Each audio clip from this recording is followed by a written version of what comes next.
And we're live. Hi, everybody.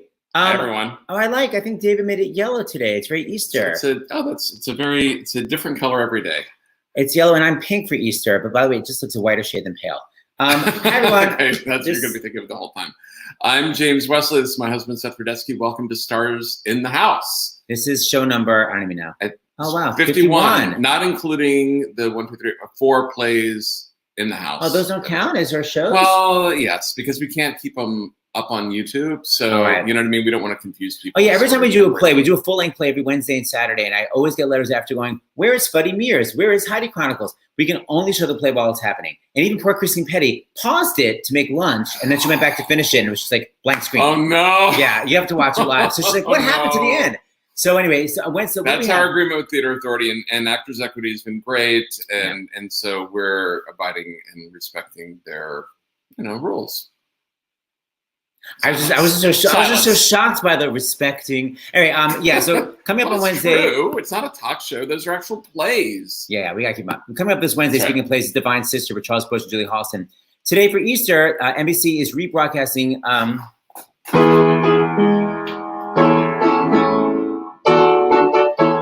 Piano version. Can you imagine? Just like up piano.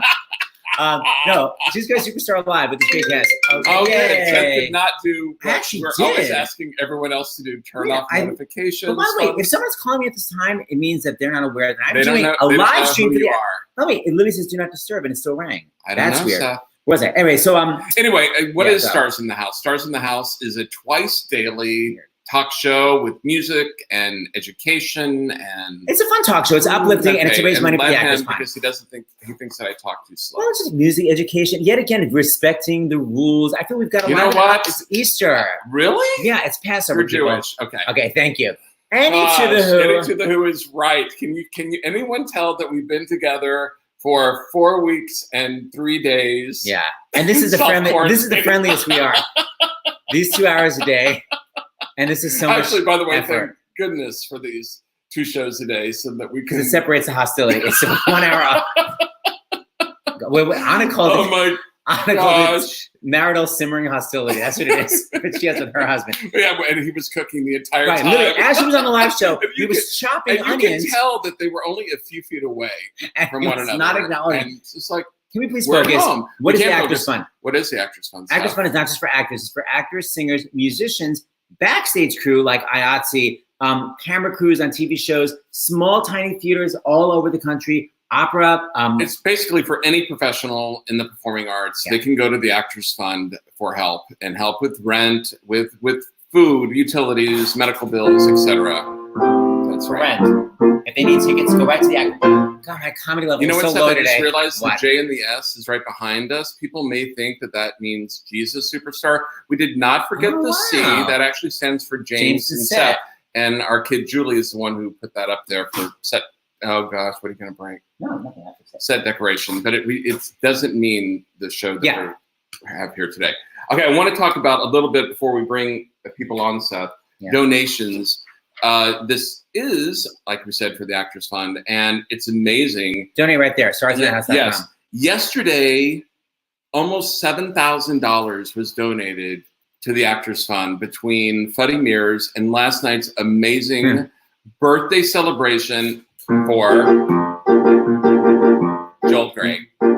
Yeah. It was, if you haven't seen it, you should go on the episodes on StarsInTheHouse.com and watch it. Basically, nobody could see it was actually or his hear each 88th other. birthday. It was the 88th birthday, and no one could actually see or hear each other. It was a lot of looking, going, wait, what? And yet it was so funny, so joyous, so amazing moving, clips. And Jennifer Grey in particular was just, I love her. It was great. Spectacular. So we raised a ton of money. By the way, just from you people donating $5, $10, $15. That's right. $7,000 a day. And drum roll, because Seth's always saying I don't dramatize enough the grand total we've raised so far. With all of your help, $184,000 for the Actors Fund. That's right. And we want to just say a shout out to some of the people who donated at the end of Joel Gray's. And by the way, we're not reading everybody. So once in a while I'll see a comment going, didn't you get my donation? We just get. How do you know that that's their line reading when they're typing it? Oh, because it's very a la my mother Sally Rudetsky. Didn't you get my birthday present? Oh, so it's how you would have. Okay, yet again, the simmering American hostility. what I want to just say is, I see Norm Lewis laughing at the guys, backstage. you donate to the Actors Fund, and the Actors Fund sends us like 5 or 6 names, so we don't choose who they're sending us. So that's right. Back off, haters. Okay, go. I don't think anyone was. I think that's your own projection. Anyway, we want to thank Jacqueline from New York who gave $25. How would you pronounce that, Seth? Ayo or Ayo or Io? AYO from California donated $25. Stephanie from Massachusetts, $25. Rebecca from New York, $25. Maxine, we haven't had a Maxine, from New York, $50. Robin from New York, $100. William from Florida gave $50. And Paul from New York gave $25 last night for Jill Gray's birthday celebration. Thank you. I wanted to say, it's still very New York and New Jersey centric. Guys, the Actors Fund is for all across America. Yeah. For your local theater company, they can turn to the Actors Fund for help. If you live in a community that has a professional performing arts organization, opera, ballet, symphony, anything. Yeah, teachers, that make their living, and the voice teachers that you may have that in your community, they could go to the Actors Fund, and they are going to the Actors Fund. And guys, you get $5. You can literally just get $5. So I'd just love to see some other states represented. We do on occasion, but I know what you mean, though. I know a lot of New York, New Jersey people. And California. Let's see, look how nice this is. Hello from the San Francisco Bay Area. Yay. Does that mean Newark? Because one time I had a job in Newark, California. I was like, there's another city called Newark.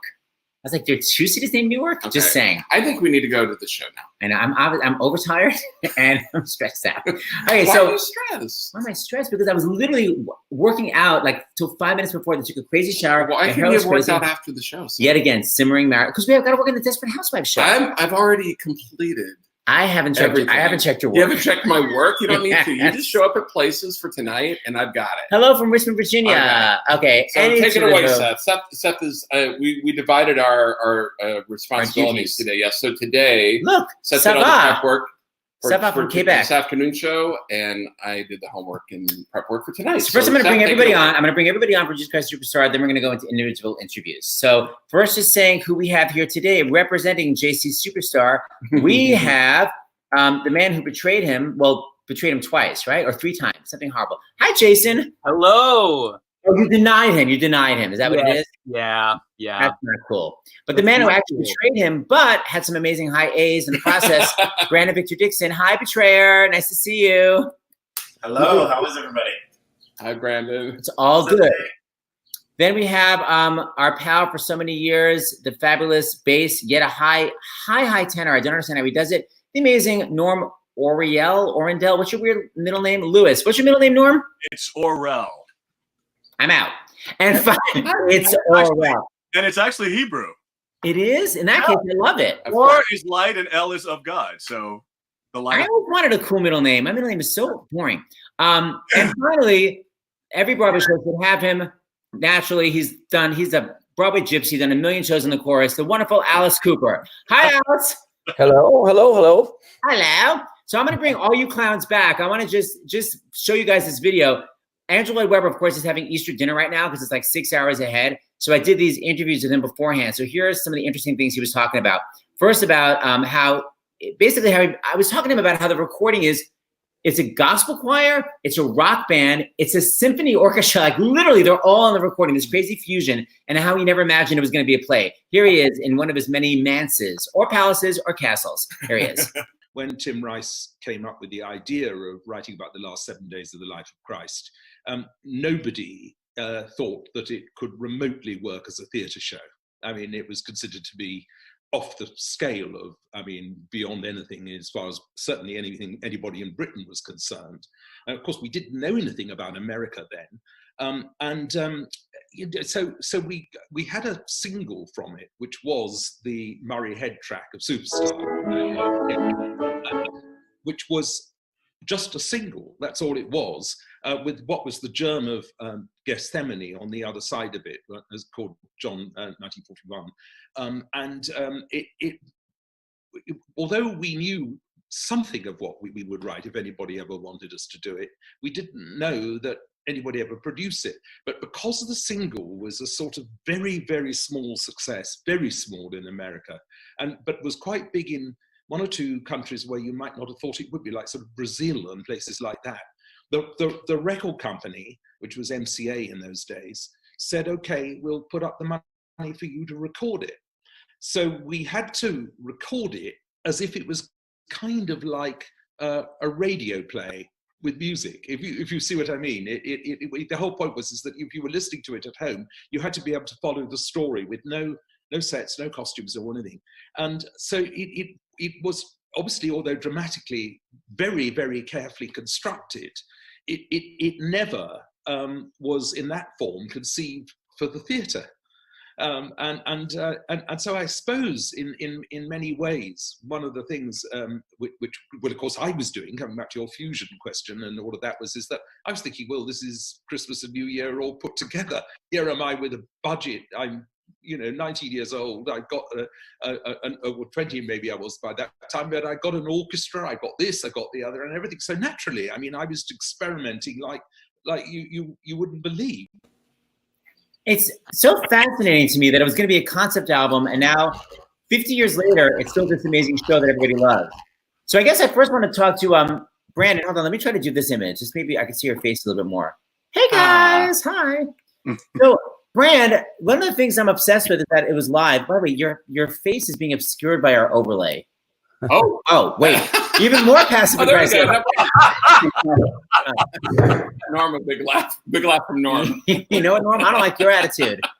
Oh, wow. Hey. All right, so Brandon, what freaked me out is that it was live, and I feel like 8 minutes in, you had to hit a high A. Weren't you having a panic attack as I was? Nah, because that is not even nearly the most ambitious note in the show. So, I was like, I at least get to warm up on this. And I was in the other room screaming up until 5 minutes before we started the broadcast. So I was yelling high A's out into a cavernous construction pit right before we did it. So I was ready to do that one. There were others I was thinking about.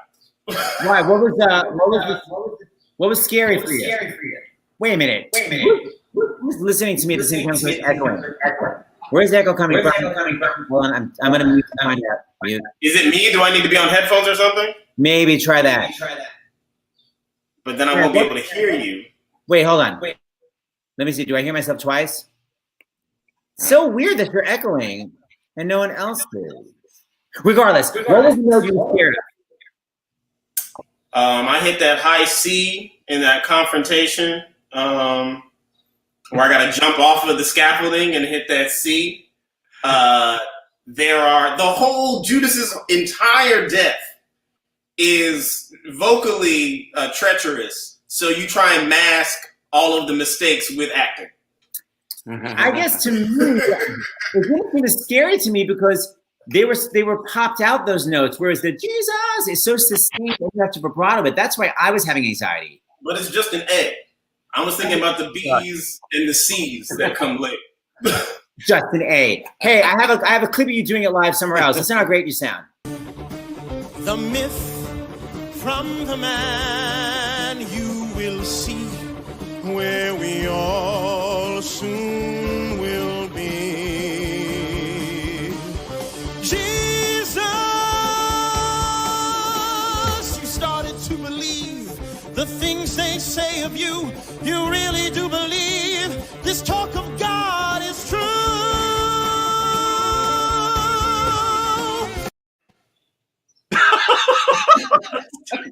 It's like 9 a.m. too. I know. I'm impressed.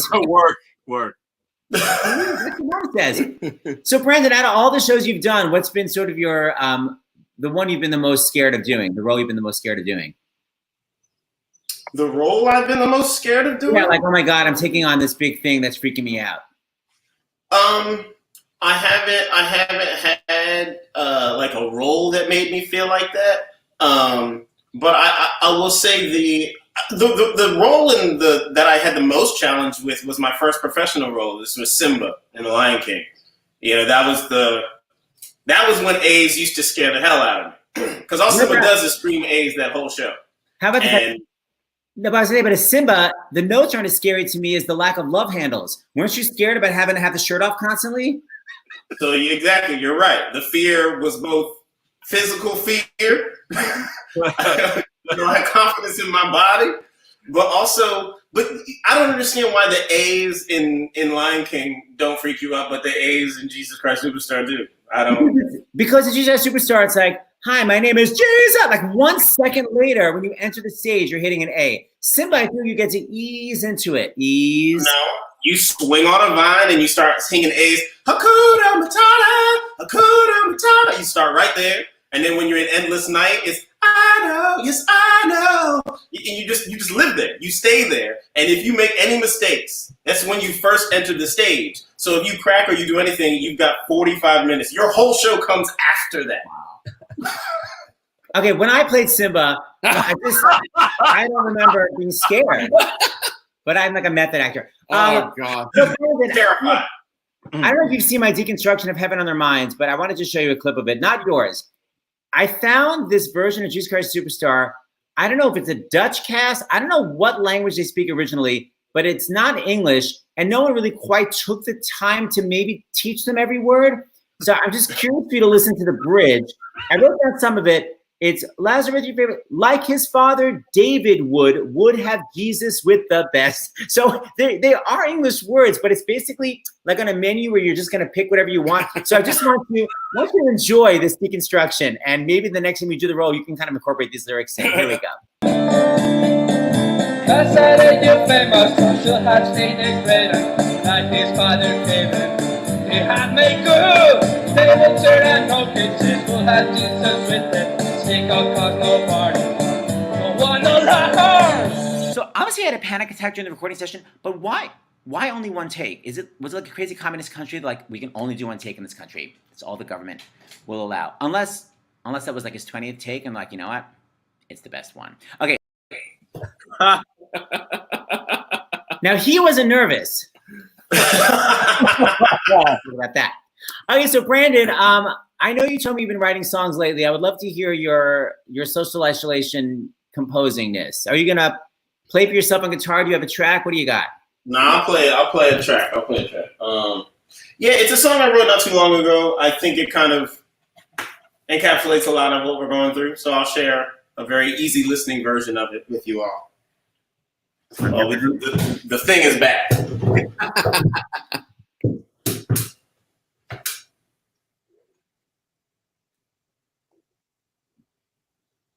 Tell me if you can hear it. Okay.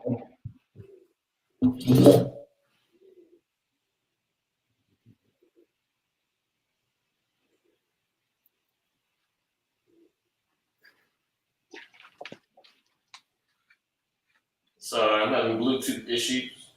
Someone is asking, can we see the chat? Yes, we see the comments on the side. So FYI. And there's a lot of this for you, Brandon, Victor Dixon. Yes, BBD. Yes.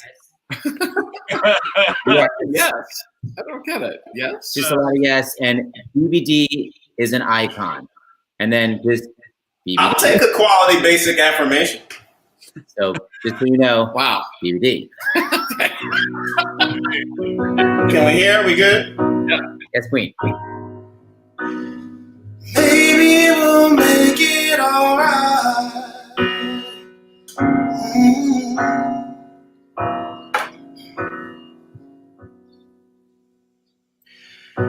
Maybe he'll never find that following what's right will always yield much more than leading when you're blind. Maybe she'll never learn that power's only taken, and everything, even when given, also has a price. Maybe we'll never teach the value of a life and only show our children one side of the knife. Maybe we'll keep listening to what they say is divine and never take the time to read the truth between the lines. But maybe we're gonna make it alright. Maybe not today, but maybe tomorrow night. Yes, maybe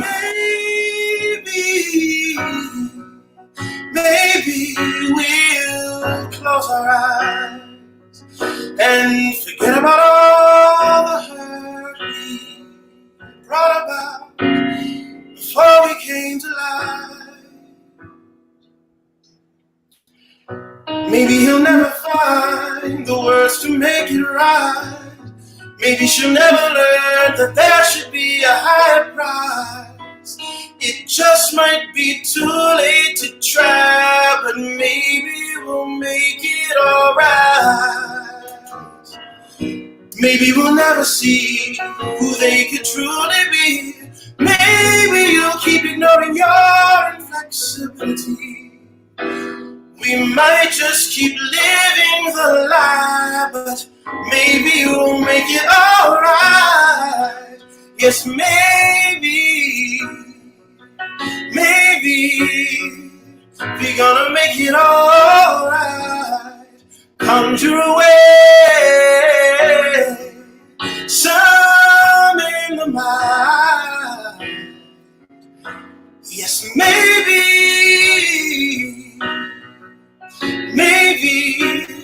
the only reason we've committed these crimes is to understand all the pain and sense this blame, just so we could make it right. And maybe we've done this before, maybe we'll remember we fought the same wars, and maybe we'll make a new choice. Maybe we'll come together and speak with one voice. Maybe we'll realize there is only now and there is only this time.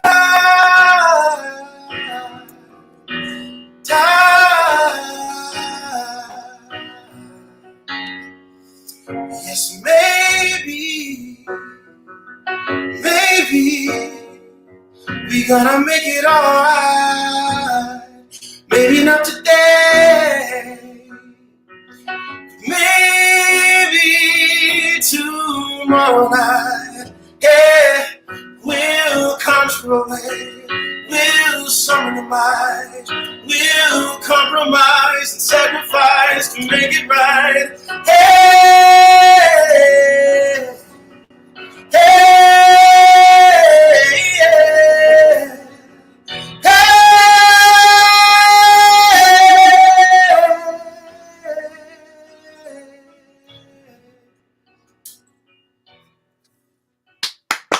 Yeah. I just we might have lost people in front of the window to like get that good natural light, and the clouds literally parted and opened up, and the sun came out while you were singing that song. It was amazing. Wait, Brandon, that's your. Oh, I just wrote a song this week. Maybe I'll do it. I can't sure if you're frozen or listening. Frozen. This happened. He froze just at the right time, right after the song. That's like perfect timing. Wow, that happened to Mandy Gonzalez, but the sound kept going, so she was belting, and she was just like. That's crazy that it happened right after the song. It was literally like final button and out. So Norm, on to you. Hey, Seth's gonna talk to you, but I'm gonna send you some Actors Fund donations. I just texted it to you. Okay. Brandon, you froze. You're back. I don't know when I froze. Sorry. After the song. Right after the song. The whole song was amazing. Yeah. So my question was, come on, Internet. Okay, that's the song that you just whipped up this week? No, I wrote it about 2-3 weeks ago, I think. Uh-huh. Right. So when are you gonna write a damn Broadway show? What's the holdup? When I come up with 24 more songs that are as good as that. And the quality narrative to go along with it. Oh, whatever. Those are details. All right, Norm, read the donations. All right, batch one, Cynthia from California is 100. Victoria from New York, 50. Matthew from Massachusetts, 50. Jacqueline from New York, 15. Kathy from Florida, 50. Eileen from Virginia, 50. Robert from New York, 25. Yay. Thank you, batch one. Those are the ones that just have come in the last 15 minutes. It's amazing. All right, so Norm. Yeah. I have the opposite question that I have for Brandon. Yes. So you walk on stage and your first notes are literally an octave below a B. Arthur special. So how did you literally get, yes, thank you, Jason. How did you get, when you're nervous, adrenaline makes your voice raise. So how did you get this damn low notes? You try not to warm up. But that's your signature. How did you get the low notes for this? Bitch. Anyway, family show. You just try not to warm up, because if you warm up past a certain note, it's difficult to get it back down there. And I just have to commend. I will say this about Brandon. I've known his work for a while now, seeing him in different shows. I knew he could handle it. When I first found out that he was hired to do this show, I was like, oh yeah, he's perfect. I knew he could sing it. I didn't know he could sing it. That man right there is Brandon. You're amazing, and I would be in awe every rehearsal. And then our 2 performances just blew me away. So kudos to you. I love you. All that. I appreciate you. As far as hitting low notes, I tried my best to just kind of just stay down there and not talk above a certain, I even talked down there a lot during the day. I'm going to play how great you sounded, because you literally were actually able to vibrato it. That's what I was so impressed about. Listen to this craziness. Oh, gentlemen, you know why we are here. We've not much time and quite a problem here. It's so good and creepy. And Go ahead. Who did your drag makeup? Because I loved it. We had a great makeup team, and actually, funny enough, I had just finished doing Once on This Island, so I had this crazy hair, and like I have now, it's just even crazier. And I had to do another project where they wanted me to keep the hair, so I had they decided to braid my hair and have this crazy like hip hop sort of style to it, and yeah, and a lot of people were like, "Who is that braided dude on the show?" Yeah. But the eye makeup was very Barbara late 60s, which I really appreciated. I actually asked for that. Yeah, I wanted to. Still got it. So wait, I'm going to ask Jason a question. Get back to you in a second. Jason, when Norm's talking about 2 shows, what was the process? Like, did you guys rehearse all in separate places, and then you had a dress rehearsal? Like, what was the deal with Jesus Christ Superstar? It was a little crazy and involved and different for everybody. So like it started out 6 weeks before the performance, and it was just a select group of like really kind of like the 12 basic apostles, and John Legend. And then because he rehearsed with us for 2 weeks and then went off and toured in Asia for like 3 weeks, and then came back once we got into the space and started teching. But like it was slowly, they started incorporating more and more and more people. So then we got, more ensemble members, and then we got like more musicians, the amazing female string quartet that was walking around on stage. And then we got like a bunch of dancers who were just like dancers and there to serve that purpose in a really cool way. So like it was different for everybody. But we were rehearsing in the basement of, what was that church? Where it's on 59th Street or something, 50 something, 56. Where the Rockettes rehearse usually. Yeah. Exactly. It's this huge basement rehearsal space. And that's where we rehearsed for about a month or 5 weeks, I want to say. And then we spent a week in the stage. In New York? In New York. Was it New York. Park Avenue Armory? Is that right? No, it wasn't Park Avenue. It was in Brooklyn. Brooklyn, yeah. Brooklyn Armory, I think is what it's called. Okay. And then you guys did the show twice in one day? No, we did one night. We did the show before the actual live performance. So we did a full-on quote unquote dress rehearsal just in case anything went wrong, just in case. And everything was just as you saw it on that Easter, but we had recorded it before that. Just like with Rent. Right. Rent did. Yeah. What all of the shows do. Yeah. Yeah, they were smart because they were. Yeah, okay. So I want to just after your low notes, I want to just talk about. And speaking of Barbara, you do one of my favorite things where you vibrato on closed syllables. So I want to ask you whether you thought about that, if that's a plan or that just happens naturally. I think you and you always mention. I think me and Gavin, Creel, and Barbara are the same. So we come from the same cloth.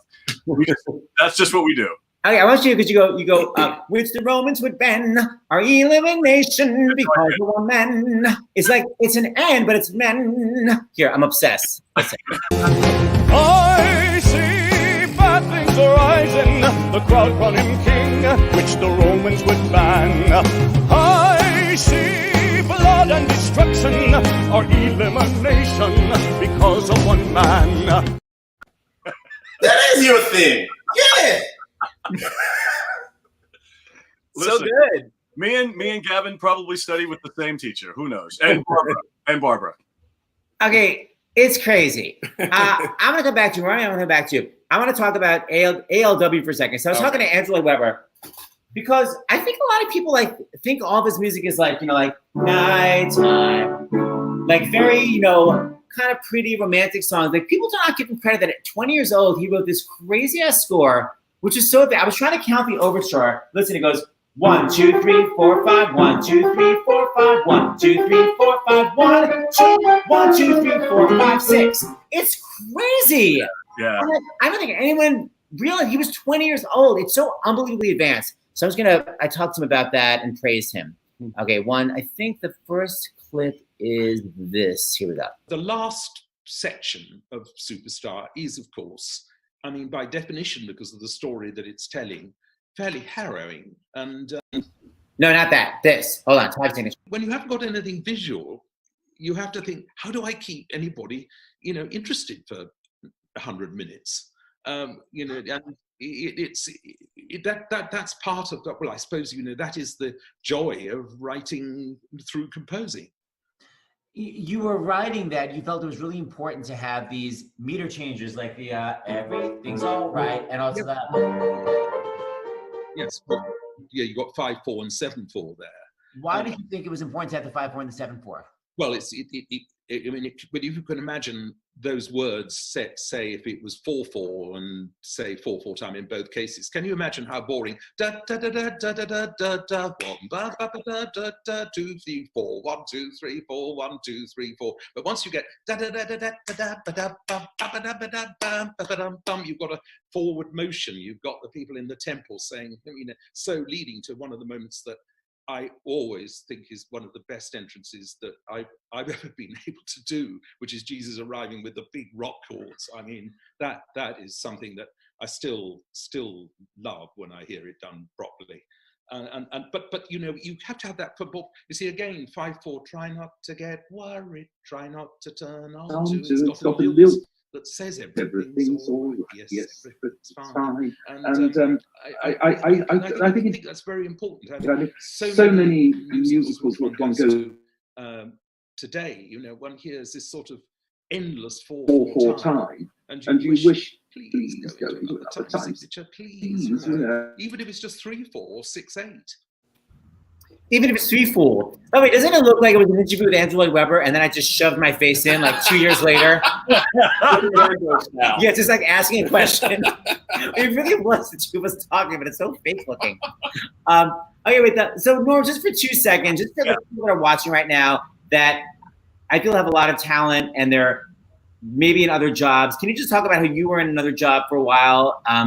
You were working, I want to say, as not a reporter. You were selling ads? Yeah, I worked in advertising for a newspaper, the Orlando Sentinel, and I always sang on the side. And so luckily I got to do these little contests in Orlando at bars. And they were kind of on that Star Search vibe before American Idol.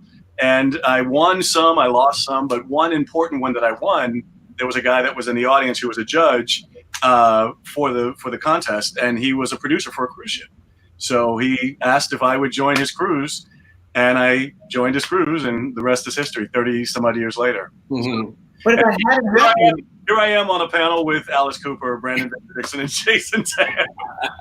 But it's like if that hadn't happened, you really weren't planning on moving to New York and going. No, I had auditioned for Disney because it was part of Orlando, and that would have quote unquote satisfied my artistic whatever I was looking for at the time. And if I had gotten that job at Disney, I probably still would be there at this age and would have wondered if New York would have worked out, because I was going to get married and have my 3.2 kids and my BMW, and it just, luckily they didn't hire me. What show was it for? I Heart Jamboree? No, they had many different things, but the one I was looking for was there was a nightclub sort of setting, and I can't think of the name of it right now. I knew I couldn't be a Kids of the Kingdom because I couldn't dance, but I could be in the singing. I actually did get hired. I will say this: I did get hired for the Voices of Liberty right before I got the cruise ship, and if I had stayed, I would have been in Voices of Liberty, maybe even to this day. Well, you decided to move to New York, and then how many Broadway shows have you done since you've moved? Right now, I'm at 12. Uh-huh.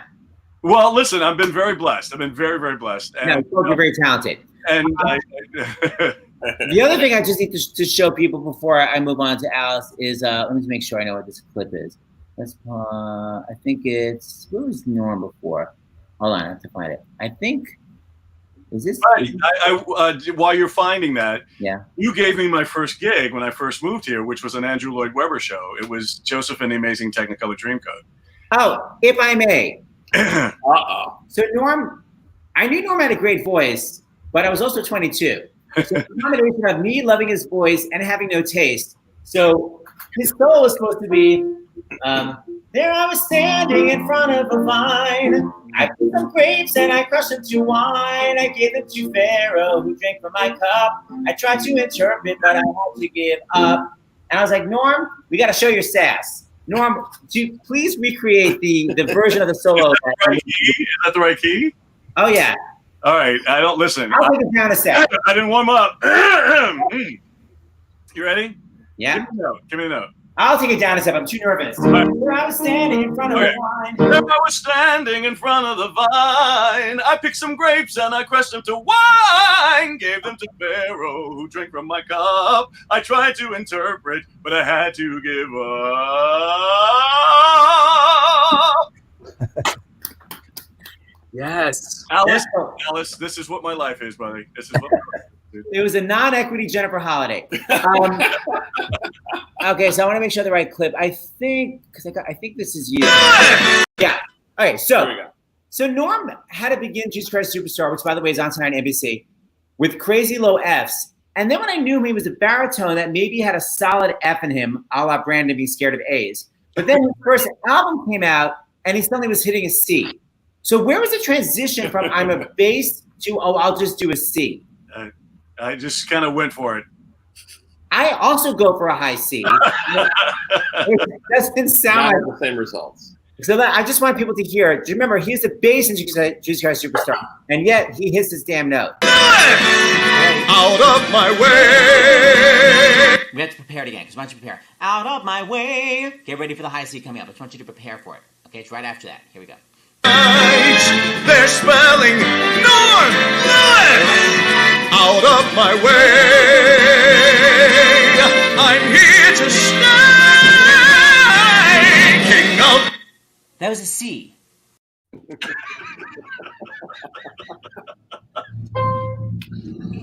With vibrato. Oh, no, you killed that. You had a note in you, and it was that take. Still got it. I just had to touch that bad boy. That was all right.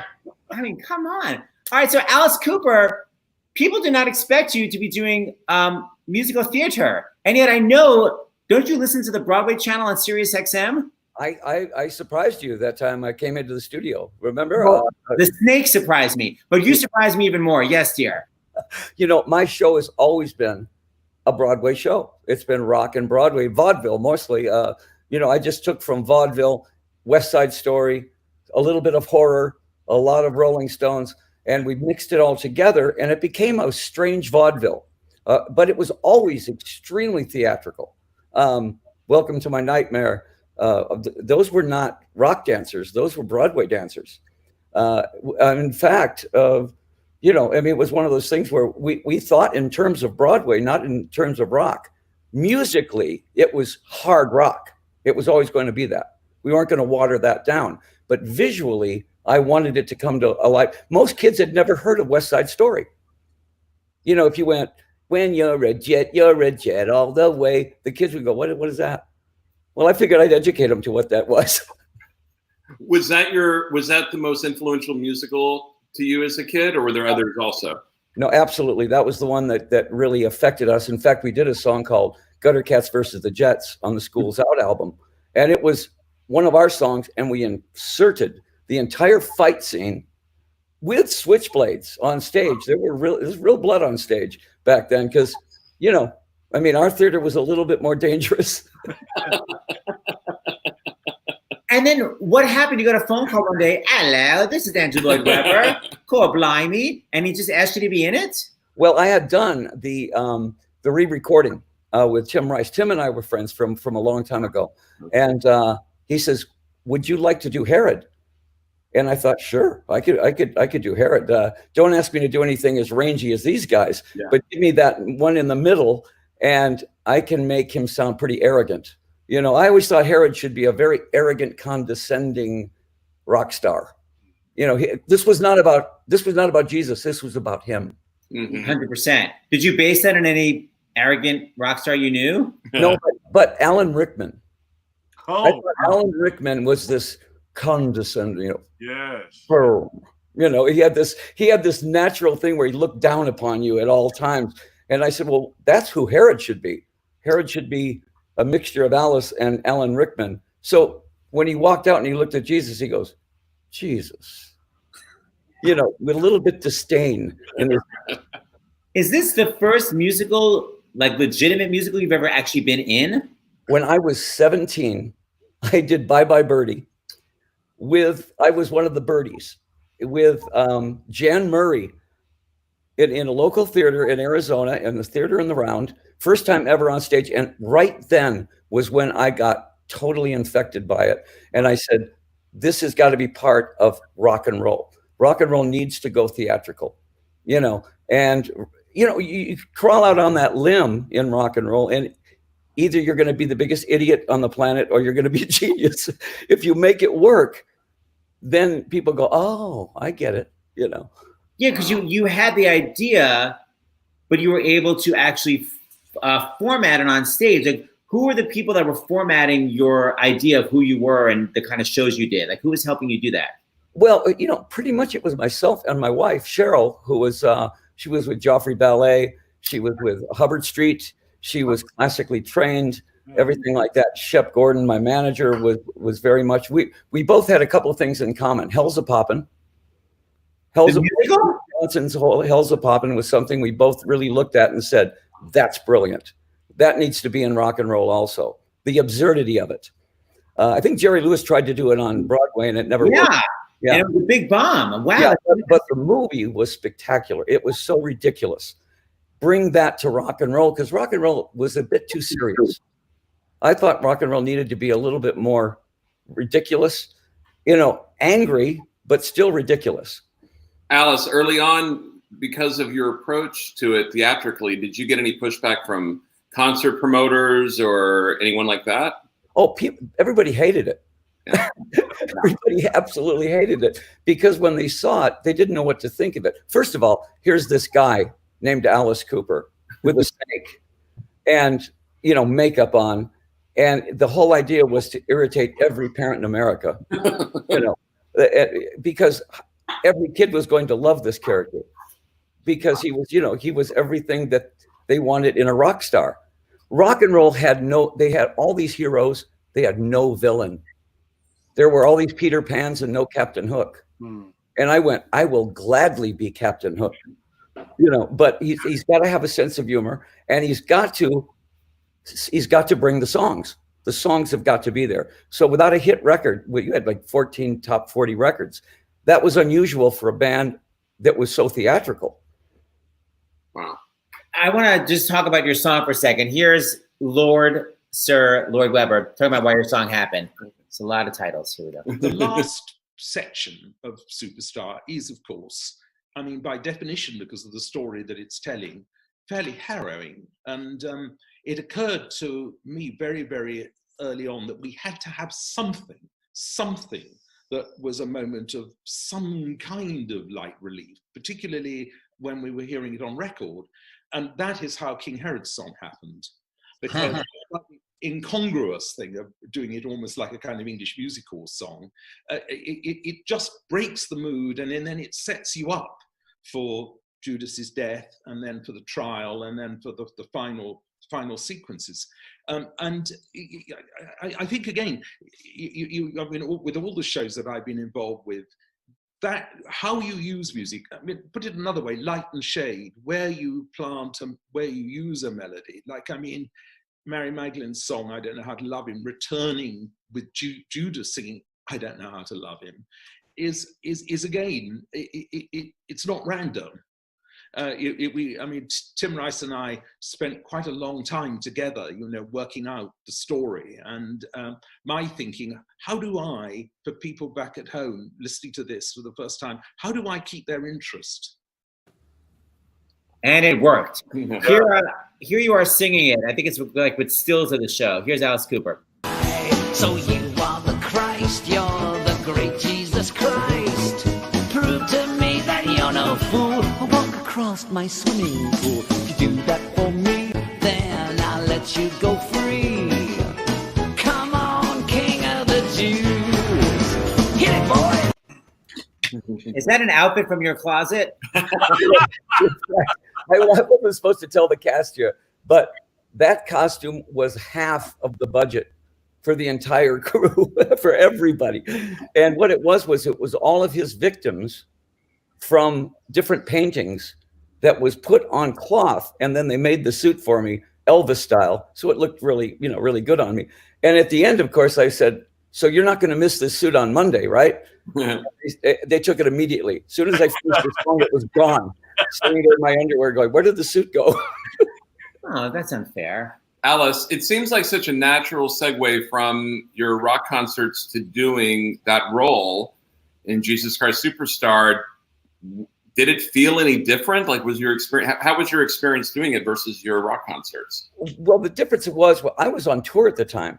So on days off on the tour, I would fly into New York and rehearse and then go right back out on tour because we were doing a huge tour at the time. So I had, I think, 3 days rehearsal. And Andrew said, treat it like a rock concert. It was so brilliant that the audience was the multitude. That was just, I looked at that and I went, that is so great. They're the multitude and they're also the audience. And at the same time, play Herod the way you would play, Alice would play Herod. A very sort of an underlining venom in this vaudevillian kind of song. There was a certain amount of real hate that Herod had for Jesus, and at the same time, a lot of fear he had of Jesus. Mm-hmm. Yeah, Angela Weber talked to me about, he never thought it was going to be theatrical. He always wanted it to be like a rock concert, and that's why he thinks this NBC version is sort of the best version of it. I think I have him talking to me. Hold on. Why I think the NBC version of it works so well is that they did it very much as though it was a concert, but very well staged. And so I always think always worked best and has always worked best over the years where it has been done closer to a rock arena event than shoved behind a proscenium. I mean, that's always been my feeling. Yeah, the NBC, everyone is just circling around the camera. It's like an amphitheater. It's crazy how many people are just around everywhere. And the band is a very central part of it. I kind of think it's rather wonderful that little Brandon, who was our lead guitarist in School of Rock when we started, he was only 15 by the time he starts Jesus Christ Superstar with the da da da da da da da da da da, which I think is kind of wonderful because it sort of shows in a way that it's a story that is timeless. And I don't know, for me, the NBC broadcast was as good as I've ever seen it. Bravo, everyone. Wow. High praise. Yeah. Alice Cooper, you know that I'm obsessed with your song, You and Me. Yes. And to me, it's so theatrical. Like, why have you not written a musical? There's all kinds of things in the works right now. And I think Welcome to My Nightmare, the show was built as a musical, but a traveling musical. In other words, all of that stuff had to get to the next city the next day. So there was nothing that was really, really set. I would love to see Welcome to My Nightmare in one place where we could do 10 times more stuff with it. But the stuff that we had was a lot of illusion going on. The ballet dancer would lay on the bed and suddenly, turn into something else because we got their attention to the other side of it. It was all kinds of tricks, Broadway tricks. Yeah, but I mean, I don't mind stealing from Broadway. I've seen every Broadway show there is, and I sit there and I watch and I go, oh yeah, I could use that.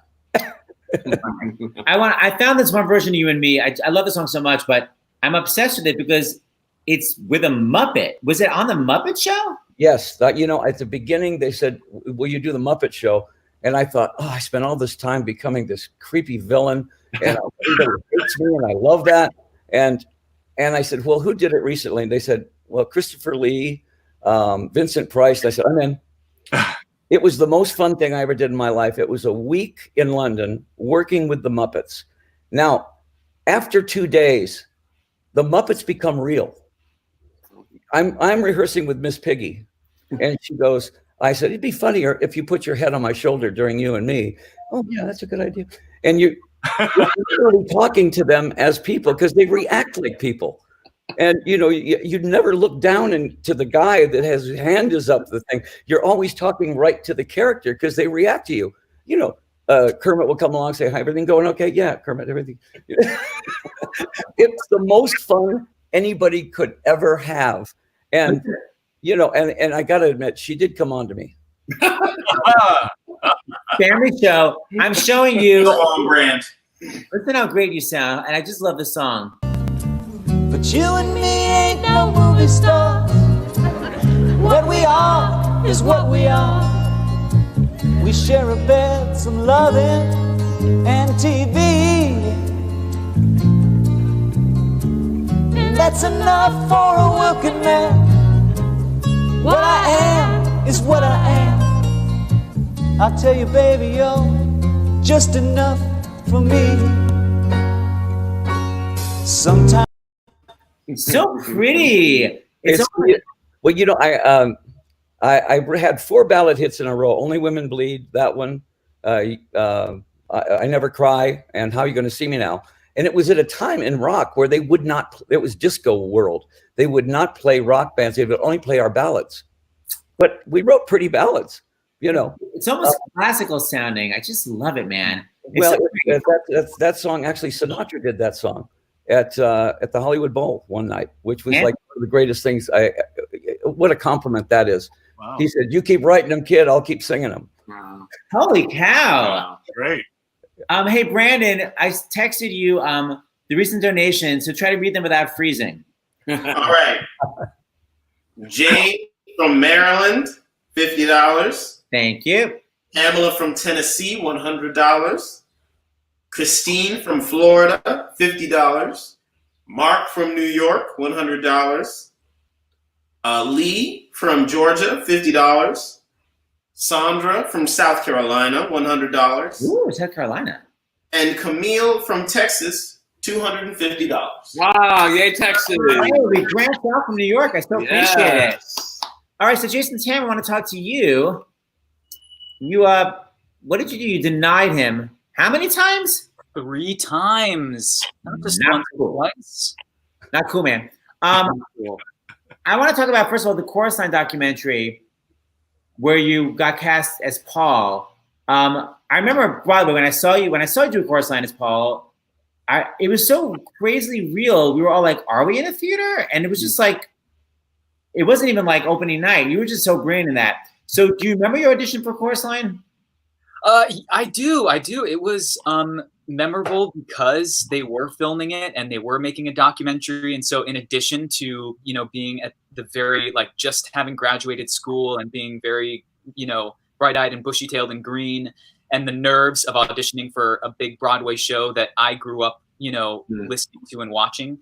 And then on top of that, having these cameras everywhere, it was a very memorable and stressful experience. But I also remember, all of that stuff just kind of fueled everything that Paul is going through in that moment, which is he's wildly uncomfortable, delving into any kind of substantial things having to do with his past, which is why he tries to not talk about himself for a very long time until Zach is finally like, if you're going to get cast in this show, I need to know more about you. So all of that discomfort kind of really helped fuel the storytelling of Paul. And it just that is Nicholas Dante's story. You know what I mean? It is verbatim what he went through. And so there's something kind of really powerful and and immediate about that. It felt very like easy to access.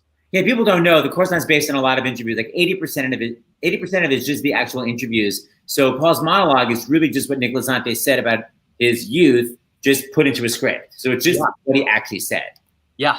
So I wanted to show this one part because I think it's such a great message for actors. Because first of all, you're reading it to people who have it memorized. You're reading it to, Bob Avian and Berkeley who know the show so well, and you literally mess up your lines at the beginning, and you're so comfortable like changing what you're saying. Like instead of like, oh my God, can I start again? Like I'm obsessed with how comfortable you are. So watch this. It's so cool. We saw so many Pauls, and we searched, and Jason Tam came into the room. We were doing this Oriental number, and I looked like Sid Charisse. Anime Wong. I mean, I had this great big chrysanthemums on either side of my head, this huge headdress with gold balls hanging all over it. I mean, you weren't like mortified when you said Sid Charisse at first? Like you were just like, oh, I'll correct myself. Like what was your mindset? I honestly don't remember. I was in a full-fledged panic attack, probably like just covering up a full-fledged panic attack. Truly is what was going on in that moment. You seem so relaxed. And then I'm not going to give away your amazing audition, but what's crazy is you're reading it to people who, like I said, literally had it memorized, were in the actual production, saw it 8 times a week, and yet look at the reaction after you do your monologue.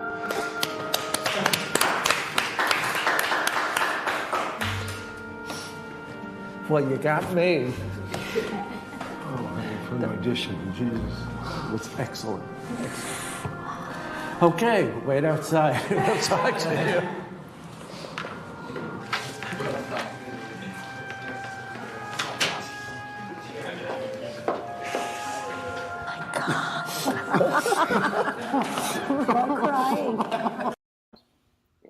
We're literally crying and they have it memorized.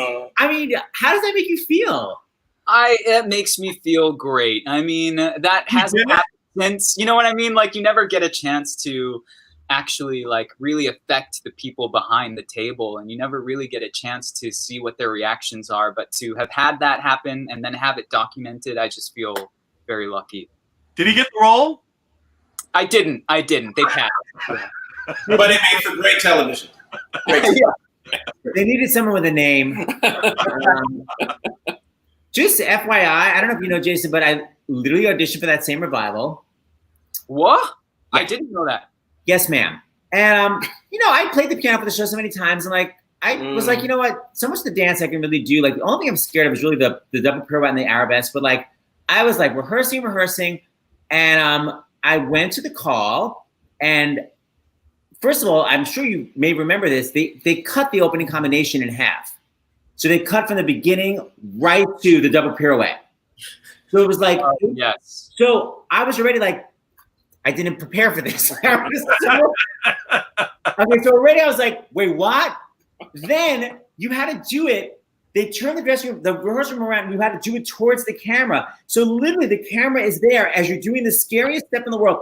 End of the story is, I not only couldn't do the double pirouette, I couldn't do a single pirouette, nor could I passe. I literally couldn't get into passe. And all I can say is thank God they were interviewing people right before, and thank God they didn't film me, because I was gonna be like, a lot of people think I'm just a piano player, but I'm like an amazing dancer, and it would have just cut to me. God, it was traumatic. It was traumatic for everybody, but that sounds especially traumatic. I feel like that's traumatic for you. I feel like I've seen a video of you doing the chorus line opening number choreography, and kind of recently too. Did I make that up? Oh, I don't want to talk about it. Anyway, let's move forward, not backward. Okay, so first of all, Juice Great Superstars tonight on NBC. Jason, I want to hear you sing in a second, but is there any other business we have to do before we close? I don't think so. Brandon, he read the last donations we got for right now. Can I say something? Yes, sir. During the broadcast tonight on Instagram Live, I'm going to be doing like a live watch Q&A to raise money for Covenant House throughout the broadcast. So you can tune in on Instagram Live to my Instagram, and you can just hear some behind the scenes things. We love Covenant House, and Covenant House is so extra important now because if you're a homeless youth, you really can't be outside because it's so dangerous. So Covenant House is like, it's always important, but now it's a crazy level of important. And that's covenanthouse.org, right? Yes. And there are Covenant Houses all over, really. All over. In New York, Michigan, which is being hit hard as well. And it's a wonderful organization for at-risk youth. So homeless at-risk youth. That's great. So that's tonight during the NBC broadcast. And then tonight on our broadcast is a little less shallow. Desperate Housewives. We're having a reunion. But we love them so much. We're here for the Actors Fund. Donate anywhere. Kerry Hampton going to be on? Not at this moment, but there's still a couple of hours for a few frantic texts. So let's see. Lois Lane. I know, but we got Evil and Gloria, Marsha. Yes, ma'am. No. Dude, I'm not donating to this per se, but I'm trying to make awareness of, that they are feeding families and people who need food, no matter who you are, homeless or not, around town. And you can text, what is it, 877-877. You could text Comida, COMIDA, or you can call 311. Comida, which means food. Yeah. You would text that to where? Or food. You can actually text food as well. It's 877-877. So you do 877. Hold on, I'm writing this down. -877. And then if you need food, you text there, or if you donate, you text there. No, you actually go there. If you are hungry, you can go and get food. Oh, great! They're serving meals all day, 3 meals a day, and usually families can go anywhere from 7 a.m. to 1:30, and then single people can go 11:30 to 1:30. That's great. That's in New York City. That's in New York City, yes. So it's 877-877, and you text either comida or food. Yeah. Thank you, Norm Lewis. Thank you, Norm. We're all such goody two-shoes here. I love it. Yeah. Okay, so keep donating, starsinthehouse.com. And Jason Tam, I saw you. You're from Hawaii, right? I can't know if you're frozen or contemplating. Is he frozen? Oh, my God. Not since Brandon. Except that Brandon finished the song. Jason was about to sing a song. I'm going to remove him. All right. I'm going to add back. Hold on. I bet he'll come back. And it was an honor to be in this show with all of the people that are on this screen, but especially the entire cast was just phenomenal. Just phenomenal. Yeah. There were some great singing, as we say. I think Jason, well, there's Brandon. Yeah. Wait, Brandon's twice now. Now that's weird. On our little screen. Hold on. I have Brandon. Wait a minute. He's got 2 different angles? Well, what is frozen? How is that possible? What is happening? Wait a minute. Did you bring back the Frozen or the real Brandon? You brought back the Frozen. You got to bring back the real Brandon. It's so creepy. It's like, which one's real? It's which like one's Frozen? Westworld. Brandon, try to recreate that froze position so we can tell. You get the lead forward. That is there were 2.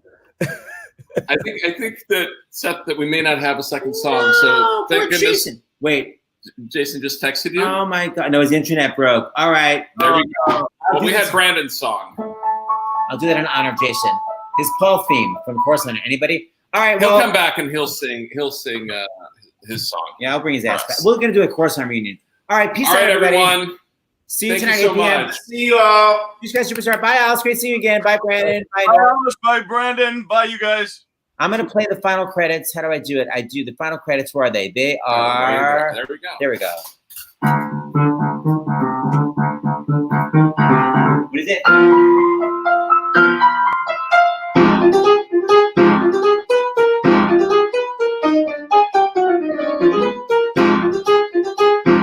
It's hard to play. Oh my God, this is so hard to play. Is there anything easy in the show? Keep going. The credits are there. You go. That's easy. Spin. That I It's clearer now. You still got it, Norm. All right, peace out, everybody. Bye.